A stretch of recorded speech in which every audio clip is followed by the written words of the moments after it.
जिंदगी की राह में जब कांटे बिछें, हर मोड़ पर मुश्किलें मन को चिढ़ाएं, खुशियों के पल कहीं हो छिपे, सपनों की तलाश में कहीं जब हम चलें, कभी हंसते कभी रोते हम बढ़े, हर परेशानी तनाव मन की उलझनों को, सोच को, भावनाओं को और रोज़मर्रा के कामों में बस तालमेल बिठाओ। इसी तरह अंधेरों से खुद को निकालकर रोशनी की तरफ ले आओ और अपने शारीरिक स्वास्थ्य के साथ साथ मानसिक स्वास्थ्य को भी बचाओ। जी हाँ श्रोताओं, आज बात मानसिक स्वास्थ्य की। पर सबसे पहले ये समझना जरूरी है कि मानसिक स्वास्थ्य क्या है और हम इस पर बात करने से घबराते हैं, डरते हैं। इस समस्या को अपनाना और सुलझाना तो दूर की बात है, हम इस समस्या की ओर ध्यान भी नहीं देते। जबकि आप और हम जिंदगी के किसी न किसी मोड़ पर मानसिक स्वास्थ्य संबंधी समस्या का सामना जरूर करते हैं। सबसे पहले आपको बताते हैं मानसिक स्वास्थ्य का अर्थ क्या है। व्यक्ति की भावनात्मक, मनोवैज्ञानिक और सामाजिक भलाई। मानसिक स्वास्थ्य इस बात को प्रभावित करता है कि आप कैसा महसूस करते हैं और सोचते हैं, क्या कार्य करते हैं। हमारा मानसिक स्वास्थ्य दैनिक आधार पर और समय के साथ साथ बदल सकता है, कई कारकों से प्रभावित भी हो सकता है। हमारे लिए अपने मानसिक स्वास्थ्य का ख्याल रखना उतना ही ज़रूरी है जितना कि आप अपने शारीरिक स्वास्थ्य का ख्याल रखते हैं। कुछ सामान्य समस्याएं हैं जो हमारे मानसिक स्वास्थ्य को प्रभावित करती हैं, जैसे डिप्रेशन या अवसाद, एंजाइटी जिसे हम चिंता कहते हैं। जीवन के विभिन्न पहलुओं से उत्पन्न होने वाली मानसिक दबाव भी हमारे मानसिक स्वास्थ्य को प्रभावित करता है। छोटी छोटी बातों पर अपराध बोध महसूस करना, अयोग्य, निराश और असहाय महसूस करना, मृत्यु या आत्महत्या का ख्याल रखना, कम सोना या शारीरिक स्वास्थ्य पर ध्यान ना देना, ड्रग्स या शराब की आदत लगना, नकारात्मक विचार रखना। आज के परिदृश्य में मानसिक स्वास्थ्य की आवश्यकता बेहद महत्वपूर्ण हो गई है। तेजी से बदलती जीवन शैली, उच्च प्रतिस्पर्धा, काम का दबाव, व्यक्तिगत और सामाजिक तनाव ने मानसिक स्वास्थ्य को पहले से अधिक चुनौतीपूर्ण बना दिया है। कोविड-19 महामारी के बाद से मानसिक स्वास्थ्य से जुड़ी समस्याएं जैसे तनाव, अवसाद और चिंता विकारों में बढ़ोतरी हुई है, जो इसे आज की एक गंभीर समस्या बनाती है। मानसिक स्वास्थ्य के प्रति जागरूकता और समर्थन की कमी आज भी एक बड़ी चुनौती है। लोग मानसिक स्वास्थ्य समस्याओं को साझा करने में हिचकिचाते हैं। ऐसे में जागरूकता अभियान और सही जानकारी के साथ मानसिक स्वास्थ्य को लेकर समाज में एक सकारात्मक सोच उत्पन्न की जानी चाहिए। हमारे सहयोगी सुरेंद्र कुमार अधाना ने मनोचिकित्सक डॉक्टर रवि राणा से भेंट वार्ता की। कार्यक्रम में बहुत स्वागत है डॉक्टर साहब आपका। जी, जी, धन्यवाद। डॉक्टर साहब, सबसे पहले हम आपसे जानना चाहेंगे कि मनोचिकित्सा की हमें आखिर ज़रूरत क्यों है?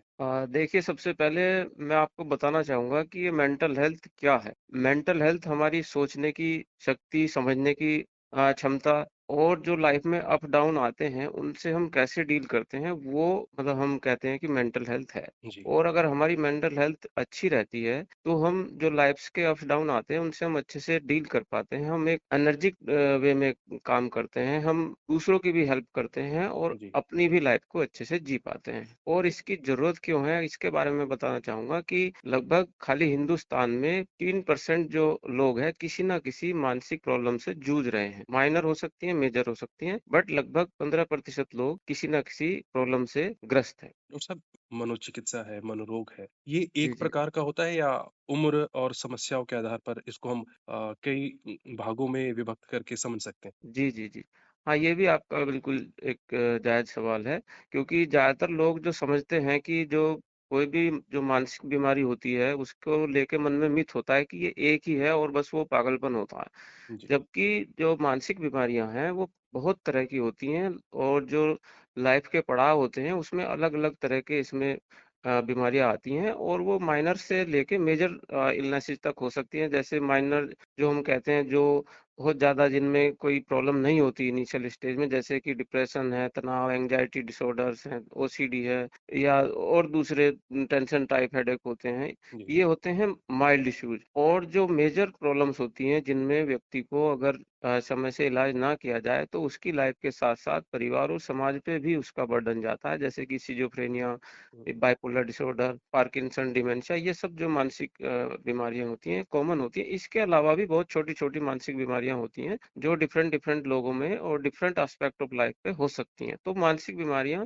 एक नहीं है, अलग अलग लोगों में उसके अलग अलग सिम्टम्स आते हैं और अलग अलग तरह से ट्रीटमेंट होता है। तो ये बिल्कुल जानना जरूरी है कि सब तरह के लोगों को एक जैसी बीमारी नहीं होती। डॉक्टर साहब, यदि सामान्यतः देखें जी जी। तो जो शारीरिक पीड़ा है, बीमारी है, जी हम जी। उसे आसानी से पता चल जाता है कि जी ये जी। जी समस्या है।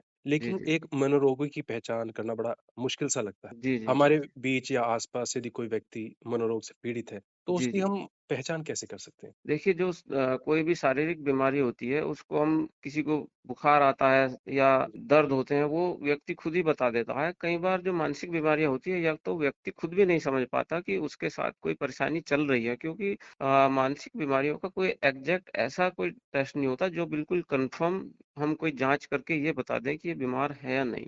जी, जो उसके व्यवहार में बदलाव आते हैं, उन्हीं को हम ऑब्जर्व करके, और कुछ जो साइकोलॉजिकल टेस्ट होते हैं, उन्हीं के बेस पे हम उसका जो है हम डायग्नोस बना पाते हैं।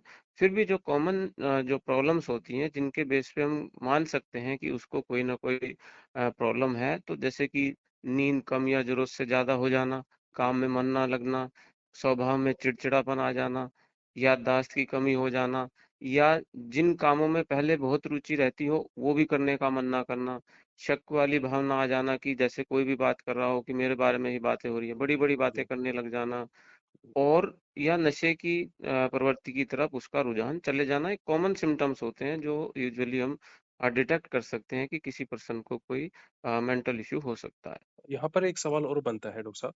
जी, कोई जी। व्यक्ति इन सारे सिम्पटम्स को लेके भी जी रहा होता है जी, और जी, उसे जी। खुद भी नहीं पता होता है कि क्या हमें किसी चिकित्सक की हमें ज़रूरत है, कि 4 बिल्कुल, लोगों को पता ना लग जाए। इसलिए वो शायद अवेयरनेस का मुझे लगता है यहाँ पर बिल्कुल, बिल्कुल। अभाव है। तो उसको किस तरह से हम उसको ओवरकम कर सकते हैं? अगर ये बात करें कि इसको स्टिग्मा की, तो मैं ये कहूँगा कि कोई भी सेगमेंट, चाहे कोई भी प्रोफ़ेशन है, आजकल इस प्रॉब्लम से अछूता नहीं है। बहुत ही कॉमन प्रॉब्लम है, चाहे वो कोई भी, मतलब डॉक्टर से लेके इंजीनियर या एक्टर्स, कोई भी प्रोफ़ेशन आप मान के चलिए, सभी में है। हुँ, और दोनों तरह से हमारे पास लोग आते हैं, जिनको या तो इश्यू बहुत माइनर है, जी, वो ओवर कंसर्न लेके आते हैं कि कोई हमें प्रॉब्लम तो नहीं है। जी, या फिर जिनको एक्चुअल में इश्यू है, वो ट्रीटमेंट के लिए रेडी नहीं होते, या तो उनको, क्योंकि कुछ जो मानसिक बीमारियां होती हैं, उनमें व्यक्ति को बिल्कुल खुद को आभास नहीं होता कि जी, मैं बीमार हूँ। जी, उसमें अगर हम उनसे बात भी करते हैं, या फैमिली मेंबर्स लेके भी आते हैं, तो बिल्कुल डिनाई कर देते हैं कि हमें कोई प्रॉब्लम नहीं है, हमें ये जबरदस्ती इलाज कराना चाहते हैं। जी, तो एक फैक्टर हुआ ये। दूसरा, जो आपने कहा कि स्टिग्मा, वो व्यक्ति को कोई खास परेशानी नहीं है, उसको खाली कोई स्ट्रेस है, या नींद कम ज़्यादा है, या कुछ थोड़ा बहुत मूड में बदलाव है, बट वो उसको टाइमली इसलिए नहीं ट्रीट करवाना चाहता कि वो जाएगा, किसी को पता चलेगा, तो वही कि मन में उसको कि ये तो इसको कोई दिमागी बीमारी हो गई, दिमाग इसका सही काम नहीं करता, या तो उसकी जॉब में इश्यू आएगा, या तो वर्क, जहाँ पे वर्क करता है, उससे लोग मज़ाक बनाएँगे। तो जी। ये कुछ कॉमन फैक्टर्स हैं, जो व्यक्ति अपनी बीमारी को छुपाता भी है और टाइमली उसका ट्रीटमेंट भी नहीं कराता, जिसकी वजह से वो और कॉम्प्लिकेशंस बढ़ने के चांस रहते हैं। यदि हम एक सामान्य यहाँ पर सवाल पूछे कि अमूमन सभी एज ग्रुप के लिए जी, कि जी। यदि हमें महसूस होता है कि हमें कुछ मानसिक परेशानी है, तनाव है, जी, जी, जी। तो ऐसे में हम इसको किस तरह से कम कर सकते हैं? वो कौन-कौन सी प्रैक्टिस हैं जो आप अपने पेशेंट को बताते हैं जी, कि जी, जी। जिनसे इसको कम किया जा सकता है? जी, जी, जी। देखिए, अगर किसी को फ़ील होता है, खुद को या फ्रेंड्स को या फैमिली मेंबर्स को, कि किसी को लग रहा है कि उसके कुछ फैक्टर्स ऐसे आ रहे हैं कि व्यक्ति तनाव में है, तो उससे सबसे पहले उस बारे में बात करने की कोशिश करें, उनसे बात करें, वो खुद भी बात करें उस बारे में। और अगर वो नहीं कर रहे हैं तो फिर ये फैमिली मेंबर्स का काम बनता है कि उस बारे में बात करें कि आप एक्चुअल में महसूस क्या कर रहे हैं, क्या परेशानी है, उसके बारे में डिस्कस करें। क्योंकि कई बार ऐसा होता है कि इश्यू कोई बहुत बड़ा नहीं होता, बट व्यक्ति उसमें उसका कोई सॉल्यूशन नहीं ढूँढ पा रहा है खुद, और उसमें वो उलझता जाता है और उसकी परेशानी बढ़ती जाती है। तो कई बार उसका सॉल्यूशन दूसरा व्यक्ति आसान तरीके से दे देता है, वो प्रॉब्लम सॉल्व हो जाती है। या फिर उसको अगर सिम्पटम्स आ रहे हैं तो उसको ट्रीटमेंट के लिए मोटिवेट करें कि ज़रूरी नहीं है प्रॉब्लम बड़ी ही हो या ऐसी हो कि इलाज नहीं हो सकता, उसको टाइमली ट्रीट किया जा सकता है। बात करें कि उसकी काउंसलिंग या किसी डॉक्टर के पास उसका ट्रीटमेंट के लिए उसको मोटिवेट करें। उसको प्रॉपर नींद के लिए उसको सलाह दें कि आप नींद अपनी प्रॉपर लीजिए। अगर कई बार ऐसा होता है कि व्यक्ति को स्ट्रेस होता है, कुछ कोई उसको सलाह देता है कि आप चलो कुछ दिन के लिए किसी नशे की मतलब उसका सहारा ले लेते हैं, तो जी। ये बिल्कुल ऐसी एडवाइस ना दें, ना हुँ, किसी से लें, ना उसका पालन करें। क्योंकि व्यक्ति को वो स्ट्रेस में ली हुई कोई भी इस तरह का एडिक्शन वो उसको डिपेंडेंसी के लिए और ज़्यादा उसको रिस्क में डाल देता है। क्योंकि वो स्ट्रेस ऐसे तो जाने वाला है नहीं। जी। आपने कुछ टाइम के लिए कोई भी सब्सटेंस लिया, आपको टेम्परेरी उससे हेल्प मिलेगी, कुछ दिन बाद वो फिर ऐसा होगा, तो वो उसके हैबिट बढ़ने के चांस बहुत ज़्यादा हो जाते हैं। डाइट प्रॉपर लें, और अपने जो दूसरे फ्रेंड्स हैं, उनसे भी इस बारे में बात करें। कुछ देर के लिए, कुछ टाइम के लिए कुछ ब्रेक ले लें, कहीं घूम आएँ, किसी से हुँ, बात कर लें। और जिन कामों को करके अच्छा लगता है, वो करें। जहाँ से लगता है कि ये काम करके हमेशा मुझे पॉजिटिव एनर्जी हुँ, मिलती है, ऐसा करें। दूसरों की मदद करें, ज़रूरत पड़ती है तो दूसरों से मदद लें भी। अच्छा मतलब कुछ सुनें, कुछ म्यूज़िक जो भी पसंद हो, और अपना रूटीन प्रॉपर फ़ॉलो करें। जी। आप हमारे साथ जुड़े और इस महत्वपूर्ण विषय पर बातचीत की। आपका बहुत शुक्रिया डॉक्टर साहब। जी, जी, जी। बहुत-बहुत धन्यवाद। आज के समय में ज़रूरत है मानसिक स्वास्थ्य सेवाओं की, जैसे काउंसलिंग सेंटर, थेरेपी और मानसिक विशेषज्ञों की। मानसिक स्वास्थ्य केवल स्वास्थ्य का एक पहलू नहीं है, बल्कि ये हर व्यक्ति की शारीरिक, सामाजिक और भावनात्मक भलाई के लिए महत्वपूर्ण है। और एक स्वस्थ मनुष्य ही समाज और देश की उन्नति में योगदान दे सकता है। भारतीय कानून के तहत मानसिक रूप से अस्वस्थ लोगों के अधिकारों की सुरक्षा और उनके प्रति भेदभाव को रोकने के लिए मानसिक स्वास्थ्य देखभाल अधिनियम 2017, मेंटल हेल्थ केयर एक्ट 2017 लाया गया, जिसमें मानसिक रोगियों के अधिकारों को स्पष्ट रूप से परिभाषित किया गया है। इस कानून के तहत कुछ मुख्य अधिकार हैं। सबसे पहले है समानता का अधिकार। मानसिक रोगियों के साथ किसी भी प्रकार का भेदभाव नहीं किया जा सकता। उन्हें समाज में समान अवसर मिलने चाहिए। उपचार का अधिकार। हर व्यक्ति को मानसिक स्वास्थ्य सेवाओं और उपचार तक पहुंचाने का अधिकार है। सम्मान और गरिमा का अधिकार। मानसिक रोगियों को सम्मान और गरिमा के साथ इलाज किया जाना चाहिए। उनके साथ अमानवीय या अपमानजनक व्यवहार नहीं किया जाना चाहिए। किसी भी रोगी के इलाज के लिए लिखित सहमति अनिवार्य है। गोपनीयता का अधिकार। मानसिक रोगियों की सभी व्यक्तिगत जानकारी और चिकित्सा रिकॉर्ड गोपनीय रखे जाएंगे। बिना व्यक्ति की अनुमति के उन्हें साझा नहीं किया जा सकता। हर मानसिक रोगी को अच्छे गुणवत्ता वाली मानसिक स्वास्थ्य देखभाल सेवाओं का अधिकार है, और ये सुविधाएं हर राज्य और जिले में उपलब्ध होनी चाहिए। कुछ और भी अधिकार हैं, जैसे कानूनी सहायता का अधिकार, अपील और शिकायत का अधिकार, समुदाय में रहने का अधिकार, असहमति का अधिकार। इस विषय पर कानून क्या कहता है, आइए सुनते हैं डॉक्टर वैभव गोयल से, जो कि विधि संस्थान के डीन हैं।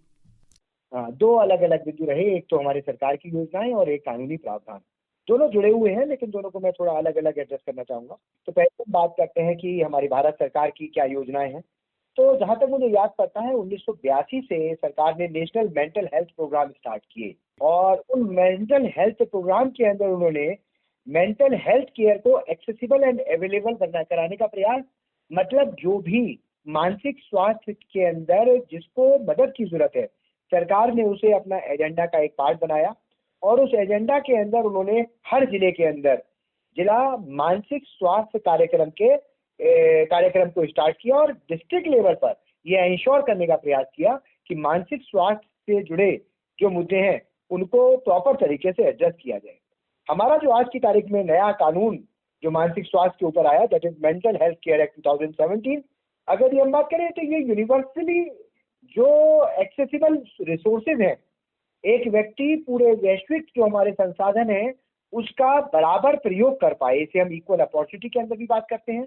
और यहाँ हम ये कहें कि हर व्यक्ति को संसाधनों का प्रयोग करने की पूरी बराबरी के साथ अवसर मिलना चाहिए। लेकिन मानसिक स्वास्थ्य के अंदर जब समस्या आती है तब वहां पर उन्हें वो रिसोर्स व संसाधन वो यूज नहीं कर पाते। इसके लिए हमारा जो उद्देश्य रहा 2017 के एक्ट का कि हम मानसिक स्वास्थ्य से जो संबंधित हमारे पीड़ित हैं या जो लोग हैं संबंधित, उनको किस तरीके से सेंट्रलाइज करें, उनकी बातों में किस तरीके से सरकार ध्यान दे और उनको सरकारी संसाधन को प्रयोग कर पाए और वो सरकार की नीतियों का फायदा ले पाए। इन दोनों को इंटीग्रेट करने की बात की गई। और यहाँ पर एक बात और कहना चाहूंगा कि 2014 के अंदर जो राष्ट्रीय युवा नीति बनाई गई थी उसको भी इंटीग्रेट किया गया, जिसमें बच्चे और एडोलसेंट उनके भी मेंटल हेल्थ को प्रोटेक्ट करना। क्योंकि ऐसा नहीं है मानसिक स्वास्थ्य की जो समस्या है वो 1 दिन या 4 दिन की है। ये सतत जब बच्चे का मानसिक उत्पीड़न या बच्चे को अपने एक होलिस्टिक डेवलपमेंट का आधार नहीं मिलता तो धीरे धीरे कुंठा हो जाती है और वो कुंठा किसी तरीके से उसके अंदर एक विक्षिप्तता को ला सकती है। तो जो नेशनल यूथ पॉलिसी थी उसमें कहा कि हम बच्चों से और एडोलसेंट एज को इस तरीके से ऑब्जर्व करें कि उनके एबिलिटी को हम यूज किया जा सके। और जो आज की तारीख में हमारी राष्ट्रीय शिक्षा नीति है वो और हमारे जो सस्टेनेबल डेवलपमेंट गोल्स है, United nation sustainable development goal, ये दोनों ही इंक्लूसिव अप्रोच की बात करते हैं। इस इंक्लूसिव अप्रोच के अंदर हर वर्ग और डिसेबिलिटी के भी हर तरीके की डिसेबिलिटी इक्वल अपॉर्चुनिटी प्रोवाइड करना और इक्वल रिप्रेजेंटेशन देना, इसके ऊपर जोर दिया जा रहा है। और मुझे लगता है कि भारत सरकार की ये जो नीतियां हैं इसके अंदर काफी हमें जनता को काफी सहयोग मिल रहा है। जो इससे लाभान्वित होने वाला वर्ग है जनता का, मेरा मतलब उस वर्ग तक वो नीतियां पहुंच पा रही हैं। इस हिंदुस्तान के अंदर यदि मैं बात करूं 140 करोड़ और पूरे विश्व की जो भी पॉपुलेशन है, ये हर व्यक्ति से जुड़ा मुद्दा है। क्योंकि मानसिक स्वास्थ्य की सुरक्षा हर घर की सुरक्षा है, क्योंकि किसी को नहीं मालूम वो मानसिक स्वास्थ्य की सुरक्षा मेरी सुरक्षा, आपकी सुरक्षा या भविष्य में मेरे और आपसे जुड़े किसी व्यक्ति की सुरक्षा है। तो इसके अंदर सजग रहने की आवश्यकता है और संवेदनशील होने की आवश्यकता है। बात युवाओं की करें तो अत्यधिक प्रतिस्पर्धा, पढ़ाई, करियर, दोस्तों व संबंधों में तनाव और सामाजिक दबाव का सामना युवाओं को करना पड़ता है। सोशल मीडिया पर दूसरों से तुलना और डिजिटल जीवन में असुरक्षा के कारण भी युवाओं में मानसिक समस्याएं बढ़ रही हैं। इसलिए स्कूलों में काउंसलिंग और जागरूकता कार्यक्रम की आवश्यकता है। छात्रों के लिए मानसिक स्वास्थ्य कितना आवश्यक है, इस पर सुनते हैं डॉक्टर अंशु अग्रवाल को, जो चौधरी चरण सिंह यूनिवर्सिटी मेरठ में मनोविज्ञान विभाग में एसोसिएट प्रोफेसर हैं। सबसे पहला तो शुरू होता है, देखिए जब बच्चा इस संसार में आता है तो उसका एक सोशलाइजेशन बनता है ना, समाजीकरण होता है उसका, कि वो सोसाइटी से क्या क्या धीरे धीरे लेता जाता है। तो हमारे साइकोलॉजी में हम पढ़ाते हैं कि उसके कुछ एजेंट्स होते हैं जहाँ से वो लर्न करना शुरू करता है। तो सबसे पहले आता है उसका परिवार। तो परिवार से उसे क्या मिलता है? परिवार से प्यार तो मिलता है, और फिर उस प्यार को मेंटेन करने के लिए उस परिवार की कुछ एक्सपेक्टेशंस को पूरा करना पड़ता है। तो वो एक्सपेक्टेशंस यानी एक तरह से प्रेशर को साथ में ले लेता है, उस प्रेशर को, ठीक है। दूसरा, जब वो अपने पीयर ग्रुप में जाता है तो वो पीयर ग्रुप में अपनी एक एग्जिस्टेंस ढूंढता है, क्योंकि वो भी उसकी रिक्वायरमेंट है। तो वहां पर भी कुछ एक्सपेक्टेशंस ले लेता है, उसका प्रेशर ले लेता है। उसके बाद उसका स्कूल आता है, ठीक है, स्कूल में टीचर्स से सीखता है। तो हर जगह के आप देखेंगे कुछ ना कुछ सोशल नॉर्म्स होते हैं और उन सोशल नॉर्म्स के अकॉर्डिंग उसको एक्ट करना होता है। तो जो उसकी अपनी रिक्वायरमेंट्स हैं और जो उस सोसाइटी की रिक्वायरमेंट्स हैं, तो उन दोनों के बीच में एक कॉन्फ्लिक्ट होता है। ठीक है, मतलब मैं चाहता हूँ कि मुझे ये चीज मिल जाए और लेकिन सोसाइटी कह रही है कि नहीं, इस एज में ये चीज प्रॉपर नहीं है। तो वहां पर उस कॉन्फ्लिक्ट को रिजॉल्व करने के लिए उसको जो उस समय काउंसलिंग होती है, उस समय जो उसको ठीक लगता है वो करता है। ठीक है, तो इस तरह से जब वो इसी तरह से सॉल्यूशन करते करते करते करते वो आगे बढ़ता जाता है। तो यहाँ पर जो समस्याएं शुरू हो रही हैं वो यहाँ शुरू हो रही हैं कि जब वो अब एक ऐसे फील्ड में आता है जहाँ पर उसका परिवार, पुराना पीयर ग्रुप और वो सब छूट जाता है और वो लेकिन एक एकेडमिक फील्ड में आता है, तो वहाँ पर किस तरीके की चीजें नोटिस करता है। सबसे पहला आता है वो पीयर प्रेशर। जो साथ के लोग हैं वो उनकी उस ग्रुप का हिस्सा बनने के लिए उनकी एक्सपेक्टेशंस को पूरा करना अपनी जिम्मेदारी मानता है, जहाँ से उसकी मेंटल हेल्थ पर अफेक्ट आना शुरू होता है। दूसरा, जो आजकल के जो यूथ है वो एक डिजिटल वर्ल्ड में जी रहा है, तो वहाँ पर वो जो सोशलाइजेशन पहले होता था कि जैसे दादा दादी के साथ रहे तो वो सही और गलत बताते थे, गाइडेंस आपको मिलता रहता था। यहाँ पर गाइडेंस किससे मिल रहा है? आपको सोशल वर्ल्ड से मिल रहा है, आपको डिजिटल वर्ल्ड से मिल रहा है। जब आप एक वर्चुअल वर्ल्ड के साथ जुड़ते हैं तो वर्चुअल वर्ल्ड का जो प्रेजेंटेशन होता है उसको आप खुद के साथ आइडेंटिफाई करते हैं। तो आप अपने रियल सेल्फ जो आप हैं और आपका आइडियल सेल्फ हो जाता है वो वर्चुअल वर्ल्ड। तो जो उसमें आपको दिख रहा है, जो ग्लैमर, जो क्यूरियोसिटी, जो मतलब जो शो ऑफ, तो आप उसका हिस्सा बन जाते हैं कहीं ना कहीं। और उन डिमांड्स को पूरा करने के लिए फिर आपको जो रास्ता सही लगता है आप उसको अपनाते हैं। एक तो ये हुआ। दूसरा, अगर उसके बाद होता है कि वहां पर ये तो फेस कर ही रहा है बच्चा, इसके साथ साथ घर वालों की और पीयर ग्रुप की और सोसाइटी की एक्सपेक्टेशन है कि जिस काम के लिए वो पढ़ने के लिए आया है उसमें वो बिल्कुल टॉप पर हो, बिल्कुल टॉप पर हो, पूरा नहीं करे, एवरेज से तो डील ही नहीं करना चाहते, सीधा टॉप चाहते। तो जहाँ पर हमारी अचीवमेंट मोटिवेशन बहुत हाई हो जाती है वहां पर टेंडेंसी ये बन जाती है कि बच्चे को अगर ये लगता है ना कि मैं जरा सा भी, जो बहुत हाईली अचीवमेंट मोटिवेशन वाले बच्चे होते हैं जो शुरू से फर्स्ट आ रहे हैं, अगर उन्हें जरा सा भी ऐसा लगता है कि मैं यहाँ पर मिस कर जाऊंगा तो वो वहां पर गिव अप कर देते हैं,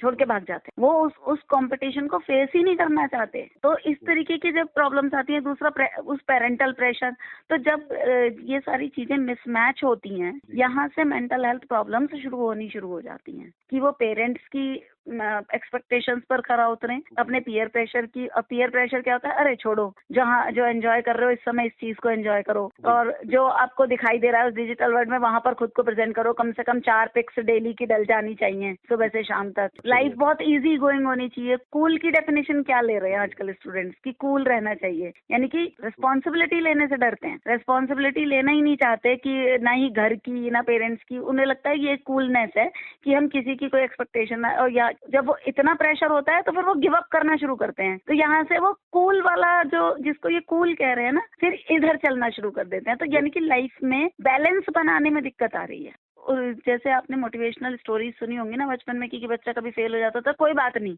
एक बार फेल होकर कोई नहीं, दोबारा दे दो। ये बात कहना तो पेरेंट्स जानते ही नहीं है। को लगता था कि मेरी पीठ थपथपाने के लिए मेरे पास एक बैक है जो मेरा सपोर्ट, गिव अप नहीं करता था वो। लेकिन अब पेरेंट्स क्या चाहते हैं? अगर एक बार एक एग्जाम दिया है तो उसमें आ जाना चाहिए, नहीं आया तो उसकी कमियां गिनाना शुरू कर देते हैं। तो यहाँ पर एक डिसेंसिटाइजेशन करने की जरूरत कि अगर फेलियर भी हो जाता है तो उसके साथ आप अपना इंटरनल इवेल्युएशन और एक्सटर्नल इवेल्युएशन दोनों करें और उसके साथ आगे बढ़ें, वो मोटिवेशन बना रहे। उस समय सोसाइटी के साथ साथ पेरेंट्स का, परिवार का और फ्रेंड्स का रोल बहुत इंपॉर्टेंट होता है कि बच्चे को सिखाएं कि लाइफ कितनी इंपॉर्टेंट। कॉग्निटिव स्ट्रक्चरिंग की जरूरत है कि स्टूडेंट्स के लिए कुछ ऐसे प्रोग्राम किए जाएं कि you are important for everyone, for your teachers, for your family, for your friends. आप अपने बच्चे को शुरू से ही इस तरीके से ट्रेन कीजिए कि आपकी लाइफ सबसे ज्यादा इम्पोर्टेंट है और पेरेंट्स के लिए आप बहुत इम्पोर्टेंट हो।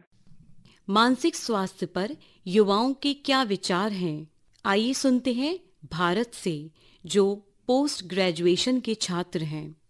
हम लोग देख रहे हैं कि अब जो बड़ा जो कारण है इस समय, हम देख रहे हैं हमारी जो देश की जो जनसंख्या वो बहुत तेजी से बढ़ रही है, और जहाँ जनसंख्या तेजी से बढ़ रही है तो वहाँ रोजगार के अवसर भी कम हो रहे हैं। तो ऐसे में युवाओं की सबसे बड़ी जो चिंता है और जो उनके स्वास्थ्य पर भी प्रभाव डालती है वो है रोजगार को लेकर। जी। जब एक छात्र पढ़ने के लिए आता है तो वो सोचता है कि मेरे पास बहुत समय है, लेकिन समय अपनी गति से चलता रहता है और जैसे जैसे समय बीतता चला जाता है वैसे वैसे उस पे जिम्मेदारी बढ़ती चली जाती है छात्र पे, रोजगार को लेकर भी, और वो परेशानी में होने लगता है। क्योंकि जब वो 3 साल पढ़ाई कर लेगा उसके बाद उसके परिवार भी कहेगा भाई आपने 3 साल पढ़ाई की है, आप ये भाई अब मेरा बच्चा, मैंने 3 साल उसको पढ़ाया है। कोई बड़े परिवार से होता है, कोई मध्यम परिवार से होता है, कोई मिडिल परिवार से होता है, तो सबकी अलग अलग अपने बच्चों से अपेक्षाएं होती हैं। और मैं जब खुद शहर के लिए गया गाँव से, तो मेरे परिवार को बहुत सारी भाई था, भाई बच्चा यूनिवर्सिटी जा रहा है, कैंपस में जा रहा है। क्योंकि मैं देखता हूँ जो छात्र कैंपस में पढ़ाई करने के लिए आते हैं वहाँ की आबोहवा में खो जाते हैं। उससे होता क्या है कि जब समय बीत जाता है तो फिर उसके सामने चुनौती बहुत सारी खड़ी हो जाती है,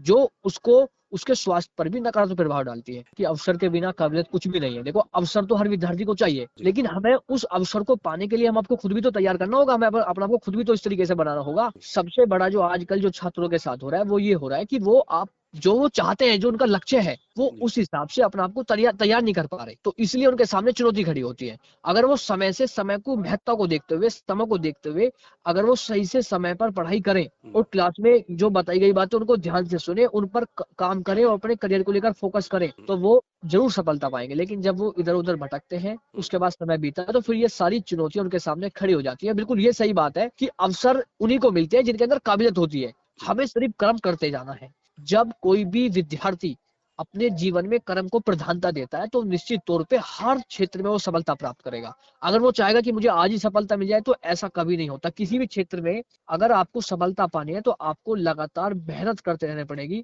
आप लगातार मेहनत करोगे तो आपको सफलता मिलेगी। तो और हमें ये नहीं डरना चाहिए कि कल क्या होगा, हमें आज बेहतर करना है। आज अगर हम 100% देंगे तो निश्चित तौर पे आने वाला कल हमारा बेहतर होगा। ये तभी बेहतर होगा जब हम आज को अच्छे से जिएंगे, आज अच्छे से पढ़ाई करेंगे। तो यही है कि अगर हम आज को बेहतर बना लेंगे तो कल हमारा बेहतर होगा। और जिंदगी में क्या होगा ये आगे की बात है, हमें अपने आज को बेहतर बनाना है। अगर हम आज को बेहतर बनाएंगे अपना, तो आने वाले समय में भी हमें बहुत सारे अवसर भी मिलेंगे और हम हर क्षेत्र में कामयाबी के झंडे गाड़ सके।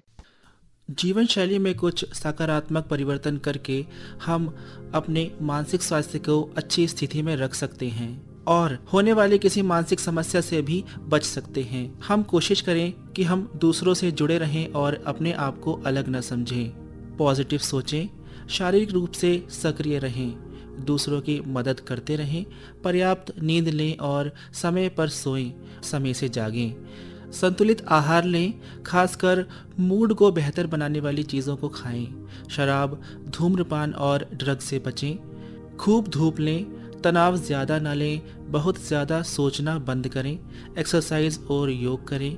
ऐसा कुछ करें जिससे आपका मन लगा रहे और आप खुश रहें, मिलनसार बने।